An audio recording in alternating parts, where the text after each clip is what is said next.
Deham adyam sulabham sudulabham. It's very rare, but by the award of material nature, you can get that. A lot of options, and getting a human life, Deham adyam sulabham sudulabham. It's very rare. Plavam sukalpam guru karnadaram. It's a suitable boat, technological instrument, through which, by which you can cross over the ocean of material existence. And then it says, along with the boat, you need a captain. Technological instrument, also you need through which, by which you can cross over the ocean of material existence. The instructions of Bhagavad Gita, you need a captain. And then also you need favorable breezes. Mayan kulina navaspataritam.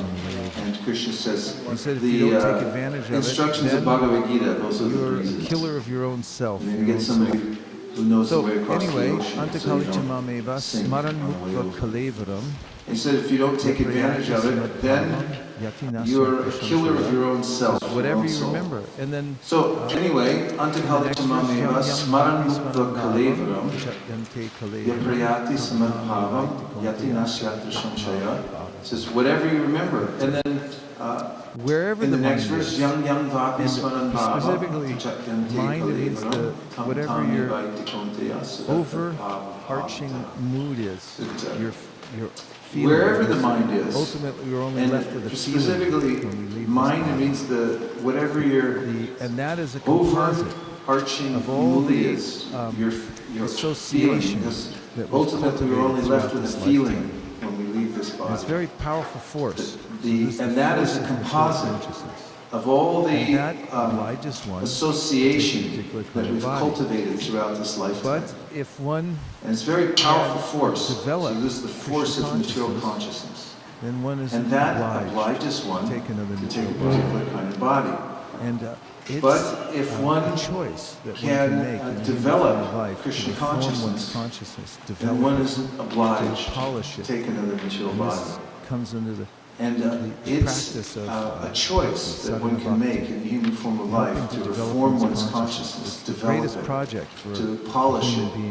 And this comes under the practice of bhakti, sadhana bhakti, helping to develop one's consciousness. It's the greatest project for unless one is situated in Krishna consciousness, his material consciousness will oblige him to transfer from one body to another because he has material desires. Unless one is situated in Krishna consciousness, his material consciousness will oblige him to transfer from one body to another. That change can be effected only by hearing from authoritative sources. The best example is here. Arjuna is hearing the science of God from Krishna. But he has to change that living entity, if he submits to this hearing process, only by hearing from authoritative sources. Cherished desire to the best dominate example material is here. nature, Arjuna is hearing the science of God from Krishna. As he reduces the living his long entity, desire if he submits to this hearing process, he comes to will enjoy lose his long cherished desire to dominate material nature. It is said and gradually and proportionally, as he reduces his long desire to dominate, he comes to enjoy spiritual happiness.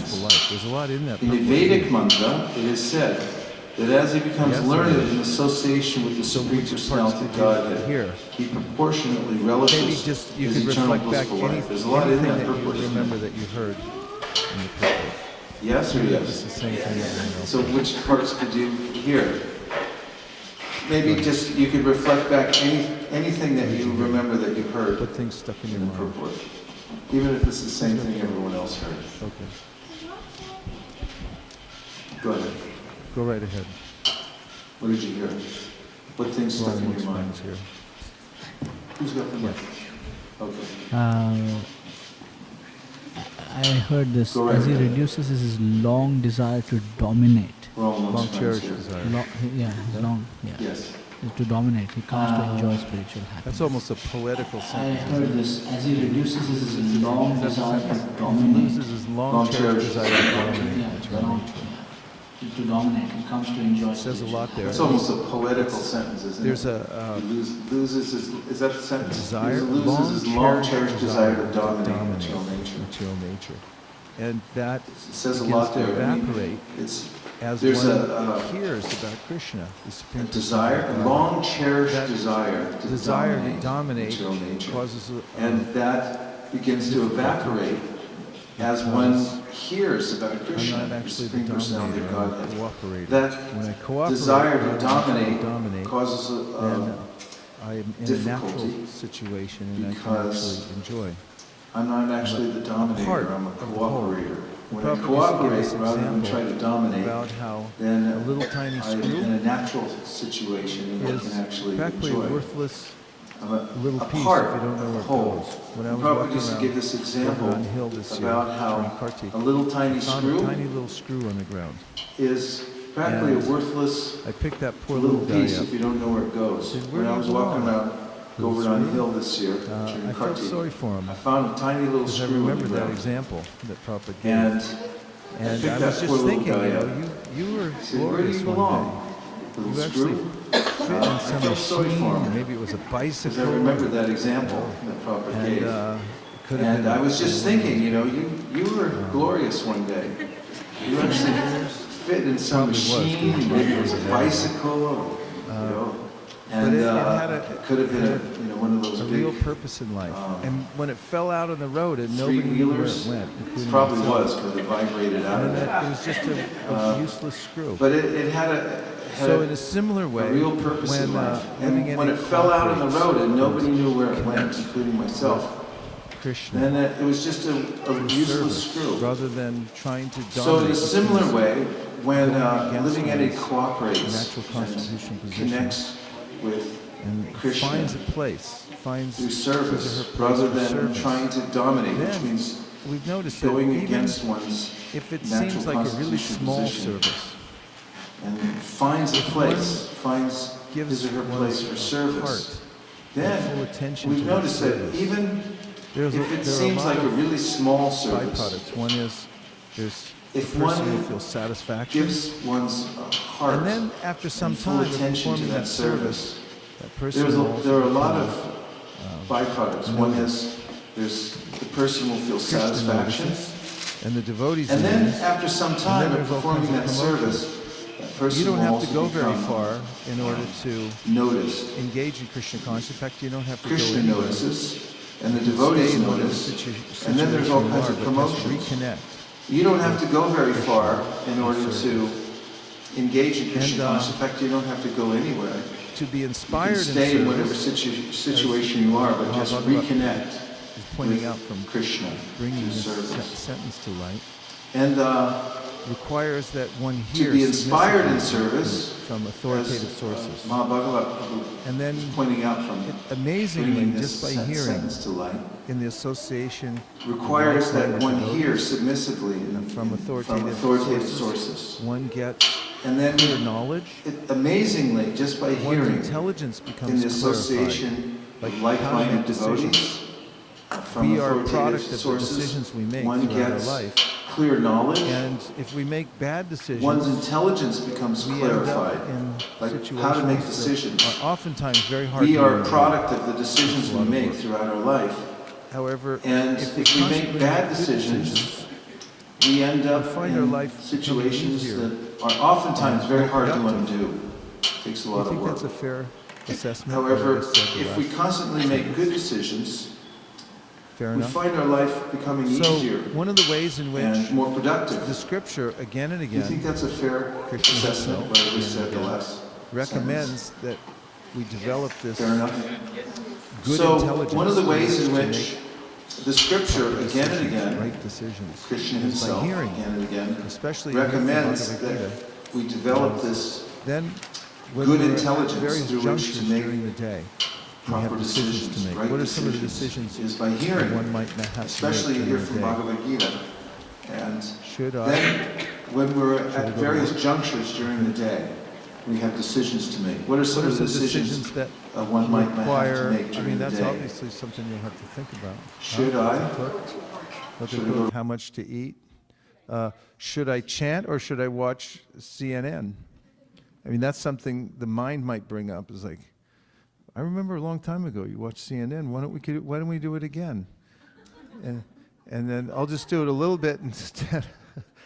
I mean, that's a decision, a juncture you might come to, and you might then need fortification from your intelligence. Krishna describes how there's a hierarchy. There's the senses, and then above the senses is the mind. Above the mind is the intelligence. Above the intelligence is the soul. Above the soul there's the super soul. And at the end of the 3rd chapter, he recommends that Arjuna become a warrior in the sense of conquering the lower self by the higher self. Evam buddhi param buddva samstabhya manamatmana jahi shatrum mahabaho kamarupam turasadam. That, stand up and fight.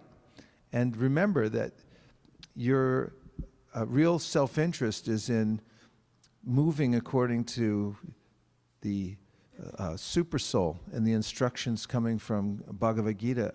This is Buddhi Yoga. And not being influenced by the senses, which may pull us in various directions. You may be getting ready for a final exam, some of you, right? At some point. And you may walk by the refrigerator and you hear ice cream carton calling to you. Said, why don't you just eat a half-gallon of ice cream right now rather than studying for your exam? And I'm just giving a hypothetical here, but it's possible that instead of going for the doorknob into your study, you might grab the drawer, the little knob on the drawer where the spoons are.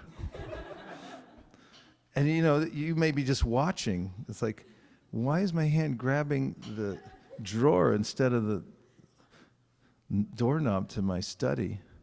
And why am I opening the freezer now? And then why did you, afterwards, why did you just eat a half-gallon of ice cream staring off into space? It's possible, just hypothetically. So that's a decision. It doesn't have major consequences, but what if you did it every day, it would. And these things actually are the subject of the Bhagavad Gita. The mind can be the best friend or the worst enemy. And there is a prevalent desire within the heart to try to enjoy matter, try to mix it up with matter. But one of the effects of getting this knowledge, particularly in this chapter, we're hearing over and over again, how you're not really part of this. Krishna gives this example about how air doesn't mix with anything, really. You can shoot it through there, even in water, and you'll see it just comes to the surface and then dissipates, goes its own way. You can put it in mud, same thing. Any situation doesn't mix. The Vedas say, asango hyayam purushaha.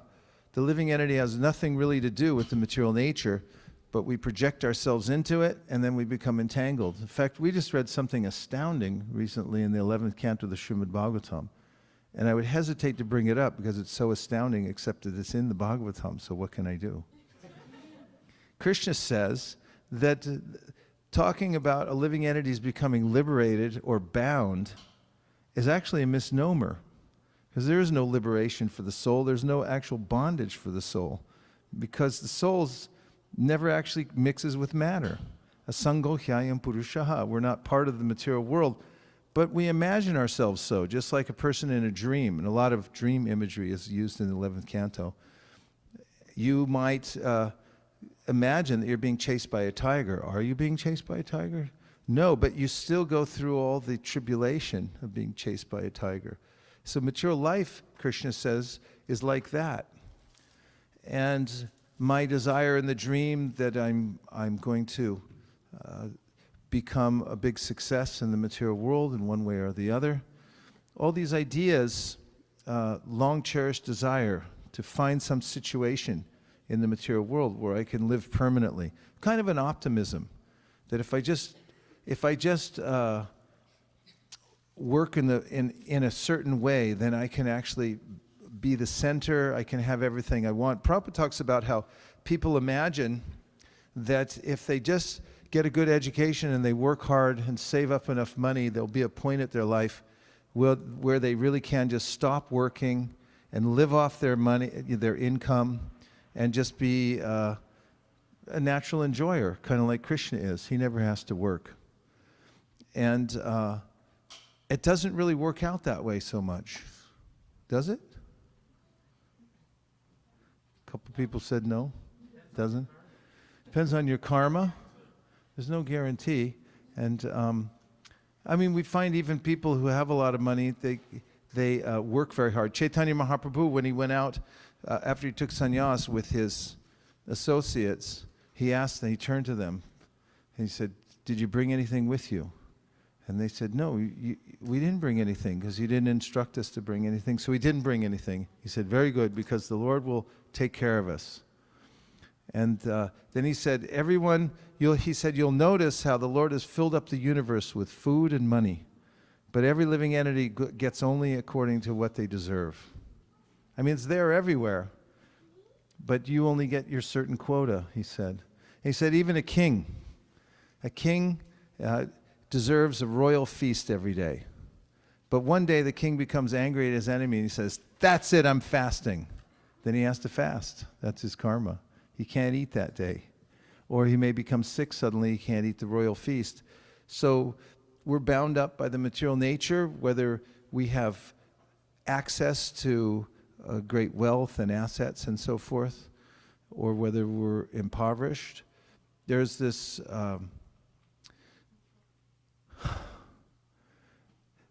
obligation still to try to enjoy the material nature.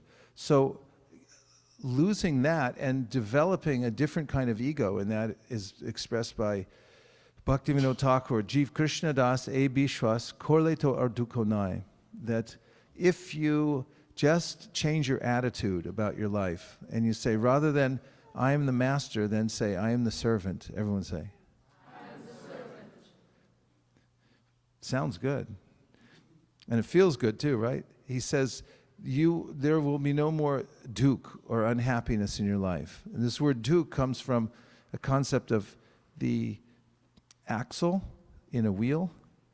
And when the axle in a wheel is displaced and the wheel's going, then there's a lot of friction. And it can even catch fire.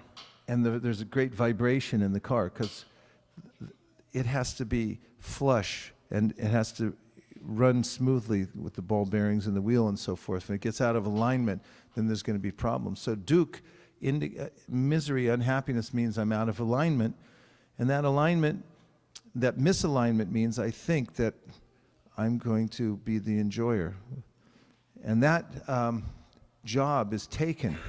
And there's a lot of competition for that too. If you decide that I'll try to do this anyway, I'll try to be the center and be the enjoyer, then wherever one might go, you'll find that everybody else is trying to do the same thing. But there's a perfect niche market, and that is that I'm the servant. And then you're welcome wherever you go, and there's plenty of service to do everywhere in the universe. Whereas it's very difficult to remain the dominator. You can for some time. There's a poem I learned when I was in school about Ozymandias. You know the poem? Ozymandias, the king of kings, and it describes in the poem his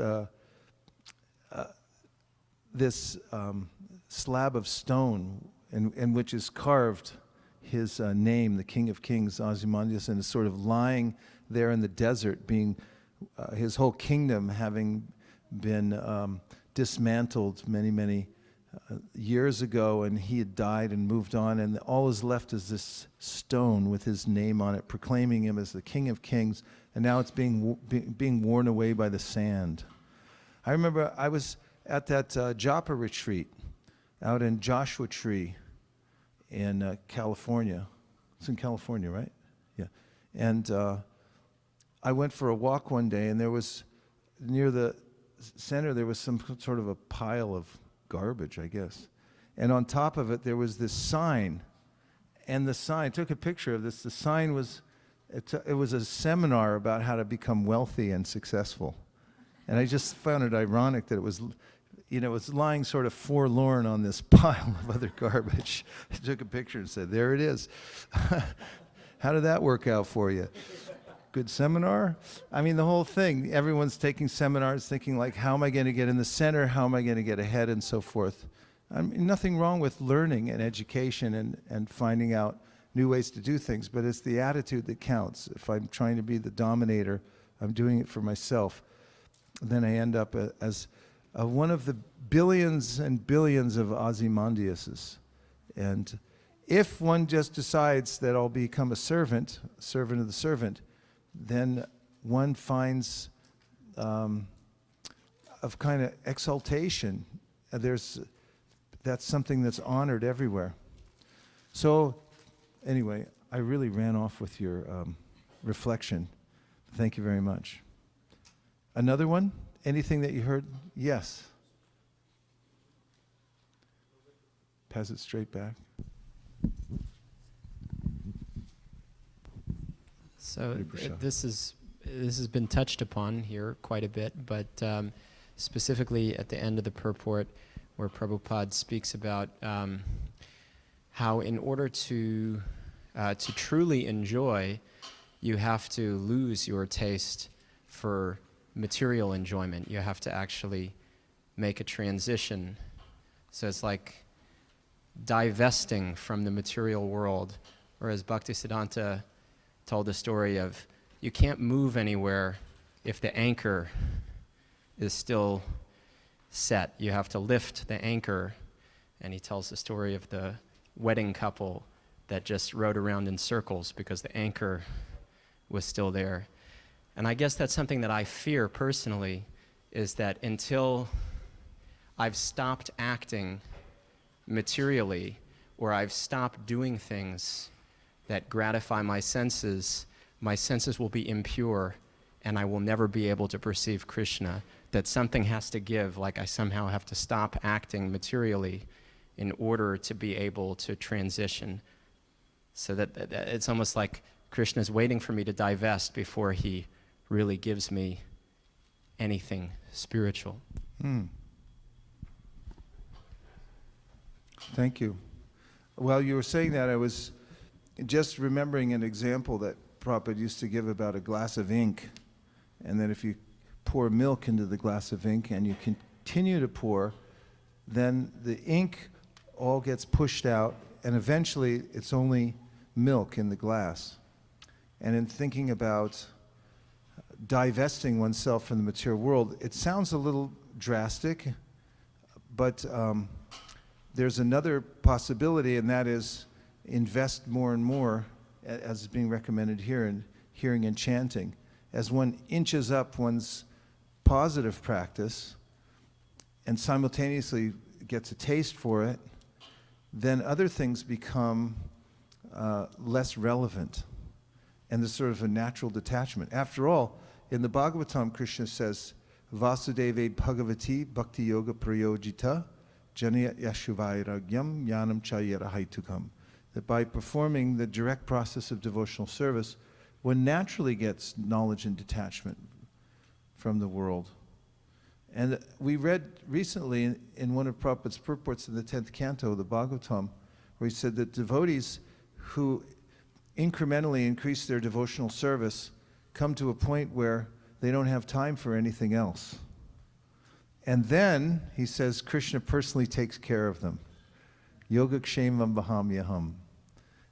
Because what else can you do? I mean, Prabhupada said that if you work, in the Sri Upanishad is mentioned that one should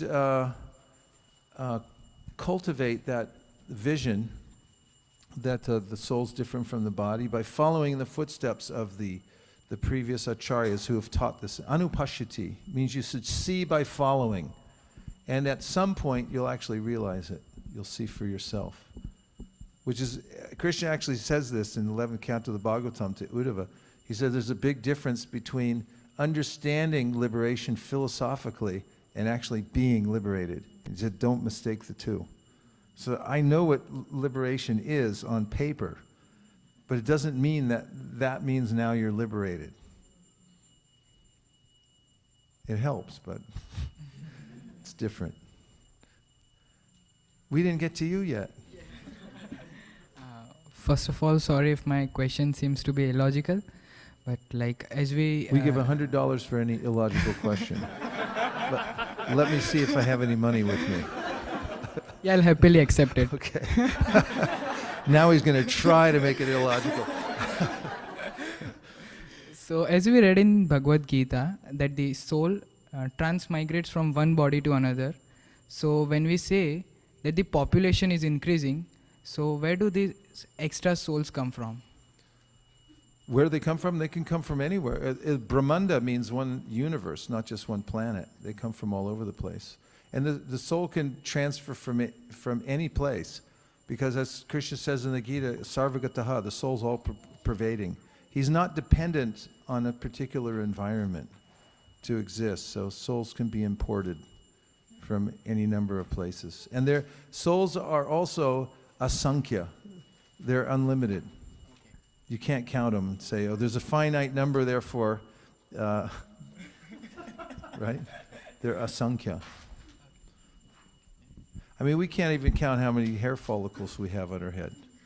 Science can't do that. Nor can you count how many leaves there are in a tree. You can put all the universities on it, they won't be able to do it. There's a lot of things beyond our perceptional power to grasp. Another meaning of Maya is to try to